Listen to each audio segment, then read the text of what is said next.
What's good? It's your boy Jay, that's me. Let's dive into Monday Night Raw for October the 9th, 2023.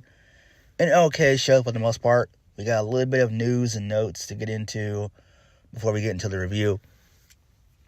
So, a big piece of note is Endeavor has decided to give Triple H 100% control of WWE. Now, this is kind of scary.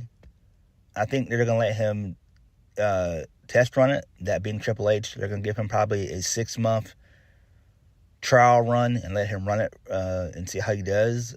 And I think that, let's just say in those 6 months, as an example, if ratings and attendance and all that aren't up to Endeavor's liking, they'll probably end up removing Triple H and bringing Vince back. Or at least have Vince, be there in the wings to oversee everything. So they might do that. But that's probably what it is. He's probably just going to, be in that seat of power for about 6 months to a year. If he fails to meet their obligations, then he's basically ousted from Endeavor. Like, he's not going to be fired. He's not going to be fired or anything like that. But he'll probably have to, oversee stuff with Vince, where Vince will probably have a little bit of creative and Triple H as well. So they might go back to that model of where, Vince can run 50, Triple H runs 50, so it's a happy medium. And remember, like I said, this is all business. So, we'll see where it goes. Like I said, give it 6 months. I'm going to give it 6 months. Moving on. And the last little bit of news. So, The Undertaker is going to be showing up at NXT. He's going to have a segment with Joe Gacy. So, I wanted to talk about that for a quick second. So, NXT is going to be stacked tomorrow night. They're bringing in John Cena, Paul Heyman, Asuka, Cody Rhodes, who has a major announcement, and they're going to bring in Undertaker because they were teasing the gong at the end. So they're going to bring all those guys in. Now, part of this is to be petty with HoneyCon. That's like 10% of this. The 90% is they're trying to get a deal with USA. They want to remain on USA Network, basically. But USA Network doesn't really want to give them any money for Raw and NXT as a package. So they're basically trying to shop for deals. They're trying to shop networks to see what they can get. So that's really why all this is happening more so. This is more so 95% of why it's all happening. While they're stacking the deck times 40 with NXT. So, hopefully they can get a deal. If not, it is what it is. I don't mind them just saying, hey, look, we'll keep Raw, but you can put NXT with Peacock and put it behind that paywall, and I will be fine with that because, I do watch NXT all the time anyway because I like it and I enjoy it, and I don't mind it being a developmental, That's what it really should be anyway, if we're being honest. I know everyone wants to treat it like a third brand, but it's not. It's fine to have some main roster talent on there, but not all the time. Like, if you really don't have anything further those guys to do on the main roster, then yeah, I could see them bringing them in for a little run, like 3 to 6 months, and then go back to the main roster. But other than that, it should be okay. All right, so let's go ahead and get into the show. So we kicked the show off with Seth Rollins. So he basically was talking about how Shinsuke Nakamura took him to the limit in the last man standing match. And he didn't know if he was going to be able to continue certain points in the match, but he was able to do all that. He feels like he's on top of the world. He just wants to take a breather. He's still going to be a fighting champion and everything else. He said that adrenaline is one heck of a drug, and that it wore off. And he was reminded that his back is still very broken. He wants to level with everyone. He said, being World Heavyweight Champion has been one of the greatest honors, one of the great honors of my career. I wanted you to know something. I'm just getting started, baby. He said, I'm still going to be your fighting champion. I'll take on anyone at any time and any place. But he wanted to ask Omaha if he could take one night off. We're still going to sing a song and have a couple of cold ones. So out comes Drew McIntyre. He says that he's not here to ruin the party or anything like that, but he wants, a title shot. And so Seth basically just starts to say, hey, you're not here to party. You want a World Heavyweight Championship match, don't you? I just wanted one night off. But he said, you know what? I don't give a damn if I'm at 100% or not. I'm a fighting champion. I'll take on anyone, anytime, anywhere. Just give me a minute to go back there and change. And then Drew basically just says, no, relax, Seth. I'm going to look you in the eye, man to man, and tell you that I want a world title shot. A World Heavyweight Championship match. And then he said, not only that, but I want you at 100% as possible. I was thinking, I don't know, maybe Seth Rollins versus Drew McIntyre at Crown Jewel. And then so Seth Rollins says, okay, sure, I'm down with that. I'll just get with Adam Pearce. And then the segment ends. So Drew says he would like to party with Seth, but he's got some business to take care of in the back. If anybody sees Drew McIntyre out tonight in Omaha, make sure you buy me a paint and a shot. And then the crowd cheers for that. So I don't know where Damien Priest attacks Rollins from behind. Drew McIntyre leaves Seth Rollins high and dry. And then Priest then drops Seth Rollins off the top of heaven. Dom comes out with the money in the briefcase.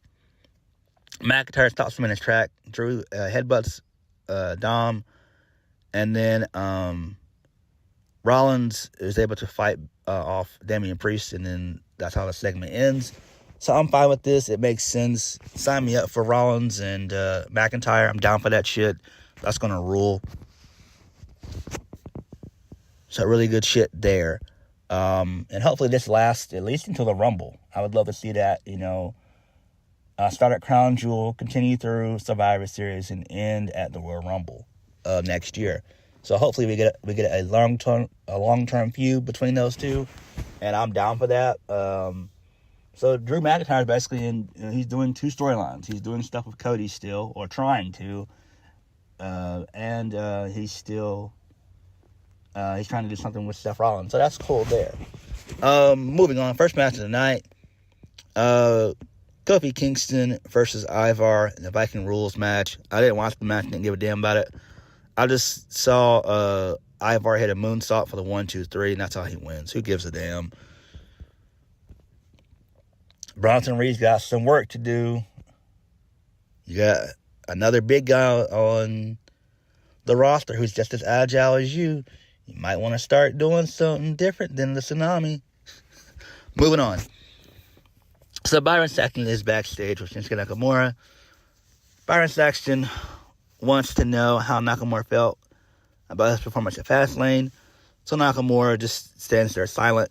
And then out of nowhere, Ricochet comes into play and starts brawling with Nakamura. And then Ricochet is being restrained by Sean Daivari and Petey Williams, which is cool. So I do like that. Haven't seen Daivari in a while. They have a bunch of backstage producers. I'm surprised we haven't seen Nick Aldis in that bunch yet, or Bobby Roode in that bunch yet. Interesting. Because I would assume that Nick Aldis is probably with WWE. I would assume. I don't know. He hasn't showed up in AEW, so he's probably with WWE. So yeah. Moving on. So, Damien Priest, he's choking JD McDonagh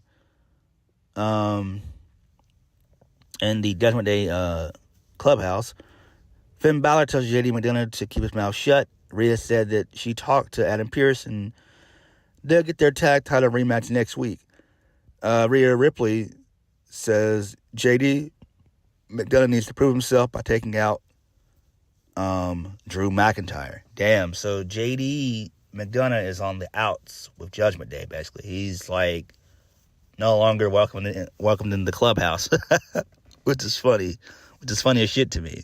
It's just like, what do you do with JD McDonagh if he's not going to be in the Judgment Day? Obviously, you can't push him as a singles guy. He would just be in the mid-card. So why would you put him in that aspect? I don't know. Moving on.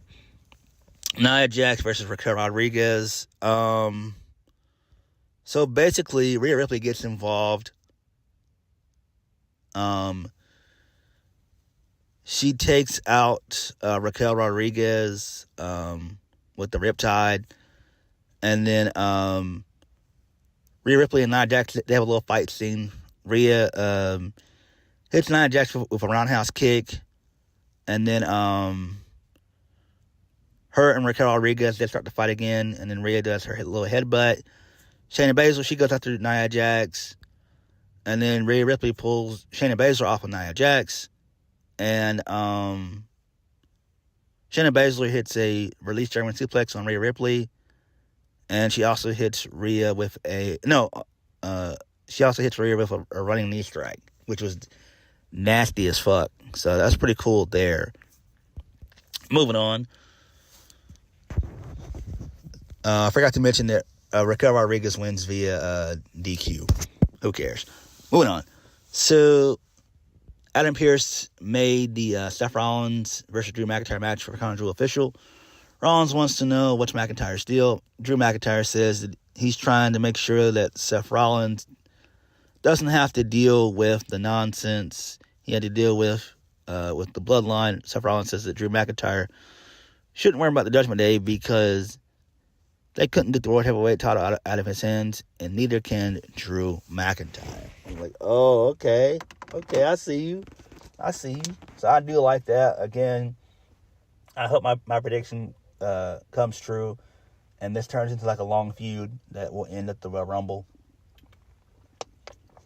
As I think that you could still, do a couple matches and then do like your third and final match at the Royal Rumble, which would be great. Versus wasting it on television with McIntyre and Seth Rollins. I wouldn't even do that. Moving on. So Jackie Redmond, she's trying to catch up with Shayna Baszler. So Shayna Baszler says she doesn't care whether it's Nia Jax or Raquel Rodriguez. Nobody will be standing in her way. Shayna Baszler also mentions that nobody attacks from behind and gets away with it. Next, we have the interview with Cody Rhodes and Jey Uso. So,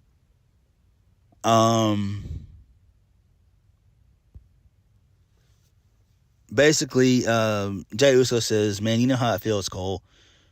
It's turn up right now. I'm a 2-time undisputed tag team champion. My partner is Cody Rhodes. Yeet." So, Michael Cole then explains that it was an honor and privilege for calling that match last night. On Saturday. And then he basically pulls Cody's coattail by saying, "Cody, you brought Jey Uso back into WWE. Less than 2 months later, you guys are the new tag team champions. But Cody, I would like to address something with you. What is this massive responsibility of defending the tag titles all around the world in front of the greatest fans on the planet? What does that do to your original goal in finishing the story?" And then Michael Cole said that him and Cody had very personal conversations about Cody finishing the story. Are you content with this? And Cody Rhodes says, "Michael, you're right about one thing. Fastlane was a moment. What a moment it was. You're right about the fact that that I brought Jay back. I saw somebody with all the talent on the shelf. Absolutely not. I got him back on Monday Night Raw, and man, I'm excited just like everyone else to be an undisputed tag team champion. And then Michael Cole says, Cody Rhodes, that's great, but I do want to get back to my question because all of us I've been along with you for this ride of finishing the story. And you've had an incredible year. You won the Royal Rumble, made it to main event at WrestleMania, where you came this close to winning the WWE Championship, just like your dad did. So my question to you is this: are you going to finish your story? Then out comes Kevin Owens and Sami Zayn. Basically, Sami put over Jey and Cody, saying that he respects both of them. He mentioned the story about facing the Usos at WrestleMania and everything else, and the Judgment Day and all that. They're basically, Sami just says, look, we want the tag titles back. Kevin Owens shares the same sentiment as Sami. And then Kevin Owens just says that he doesn't have mixed emotions like Sami does. He just wants the tag titles back. And then Cody Rhodes says that we can do it tonight on Monday Night Raw. So, this leads us into Chad Gable, Ricochet, and Bronson Reed in a triple threat match. The winner's going to face Gunther next week. So before the match started, Nakamura attacks Ricochet on the stage. And then officials come out and break up the fight. This leads us into the triple threat match with Bronson Reed getting the win. So there was a point in the match where Chad Gable hit the avalanche German suplex, which was nasty, but Ricochet was able to land it on his feet. And then this allowed for Chad Gable to hit Chaos Theory. And then Bronson Reed does a double senton splash on both Chad Gable and Ricochet. And then he hits the tsunami on Ricochet for the 1, 2, 3. So that's cool there. So it's going to be heel versus heel. And I'm fine with it. We all know that Gunther's going to win anyway, so who cares? Moving on. So, Jackie Redmond had an interview with Becky Lynch. So, Becky says the man is ready to go despite not being 100%.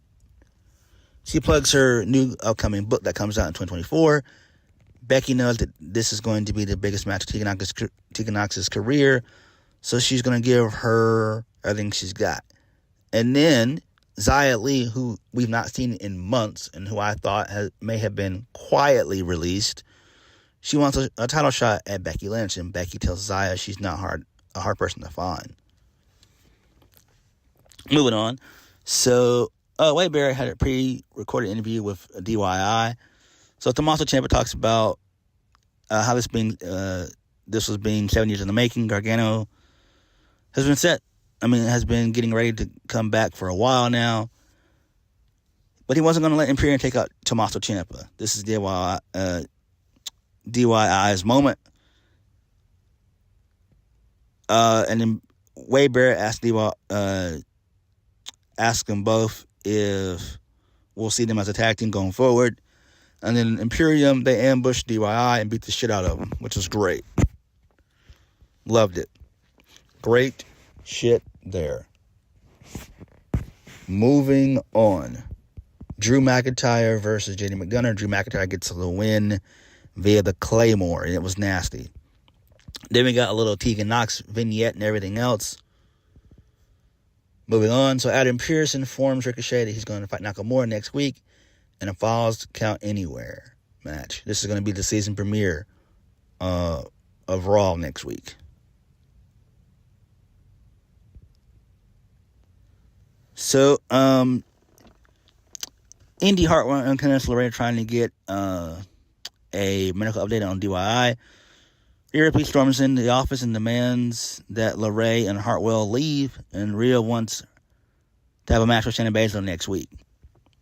Then this leads us into Becky Lynch versus Tegan Nox, which is extremely long for the NXT Women's Championship. Becky Lynch retains via the disarm her. I mean, this thing was long. This thing went about almost close to 20 minutes. Moving on. So, we had Natalya, Casey Squared, trying to give advice to Tegan Nox, giving her some words of encouragement. Natalya tells Tegan Nox to stop beating herself up. Chelsea Green joins the conversation and warns Natalya not to interfere in any of her matches going forward, or else she'll have to deal with Piper Niven. Piper Niven exceeds to challenge Natalya to a match next week. And I wanted to set my television ablaze and burn it. Oh my God. TJ, please get Natalya pregnant. Please, bro. Get her pregnant. For the love of God. Get her pregnant, man. Damn. We see this chick every damn week. She won't go away. She's worse than fucking cockroaches. Damn. TJ, please knock her up, bro. Please knock her up. My God, I'm so tired of Natalya. Oh my God. Moving on. So, Drew McIntyre is eyeing down Jey Uso, and him and Jey are having some words back and forth, and Sami Zayn, he comes into play, and he prevents that from happening. Then, for whatever weird reason, before we go to the main event, we get a Ludwig Kaiser vignette, which was funny as fuck. Like, I thought it was cool. So, I'm guessing what they might do is be pushing Ludwig as a singles, so he can get with Maxine Dupree, because she was in one of the segments. I mean, she was in that vignette, so that's pretty cool there. I do like that. I like it a lot. Kaiser's going to go places. He can play a lovable babyface, and he can play a dastardly heel. So, you know, he's great. I like Kaiser. I really do. Like, Ludwig Kaiser is fucking awesome. Main event, Cody Rhodes and Jey Uso versus Kevin Owens and Sami Zayn for the Undisputed Tag Team Championships. Cody Rhodes and Jey Uso win via the Cody 1D for the 1-2-3, which was great. And then post-match, both teams, they have a little embrace, and then Kevin Owens shakes Jey Uso's hand, and he embraces him as well. And then the show goes off the air. So, pretty okay show for the most part.